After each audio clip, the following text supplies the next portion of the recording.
एक दफा का जिक्र है कि एक गांव में एक शख्स रहता था, उसका नाम अब्दुल रहमान था। उसके 3 बेटे थे, तीनों अपने वालिद से बहुत मोहब्बत करते थे।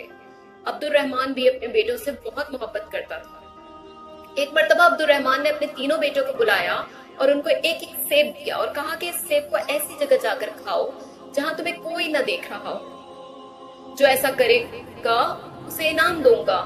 तीनों बेटे वालिद को अल्लाह हाफिज कहकर उनसे दुआएं लेकर घर से निकल गए। दूसरे दिन अब्दुल रहमान ने फिर अपने तीनों बेटों को बुलाया और बारी बारी सबसे पूछा। सबसे पहले बड़े बेटे वाजिद से पूछा, बेटा क्या तुम इसको ऐसी जगह खाने में कामयाब हो गए जहां तुम्हें कोई ना देख रहा हो? वाजिद ने जवाब दिया, अल्हम्दुलिल्लाह अब्बाजान, मैंने वो सेब एक दरख्त के पीछे जाकर खाया, वहां मुझे किसी ने भी नहीं देखा। फिर अब्दुल रहमान ने अपने दूसरे बेटे सलीम से पूछा, हाँ भाई सलीम बेटा, तुम बताओ क्या तुम कामयाब हो गए सेब खाने में?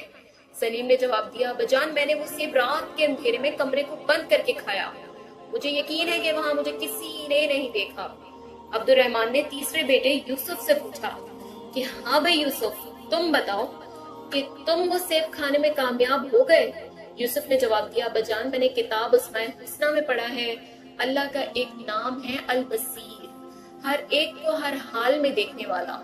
मैंने बहुत सोचा और तलाश किया लेकिन मुझे कोई ऐसी जगह ना मिली जहां मेरा अल्लाह मुझे ना देख रहा हो। अल्लाह तो हर जगह देखते हैं, इसलिए मैं इसे नहीं खा सका अब तक। अब्दुल रहमान ने अपने सबसे छोटे बेटे की अक्लमंदी पर बहुत खुश हुए और उसको इनाम दिया। फिर अब्दुल रहमान ने अपने बेटों से कहा, मेरे प्यारे बेटों, बेशक अल्लाह हम सबको हर वक्त हर जगह देखता है, हमारी बातों को सुनता है और जो ख्यालात अभी हमारे दिल में ही होते हैं उन तक को जानता है, यानी दिलों के छुपे हुए राजों को भी जानता है। हमारे प्यारे बच्चों, अल्लाह की नाफरमानी से बचो और अल्लाह के सारे अहकामात पर अमल करो जिस पर अल्लाह तुमसे राजी हो जाएगा और तुम्हें दीन और दुनिया दोनों में राहत और सुकून देगा।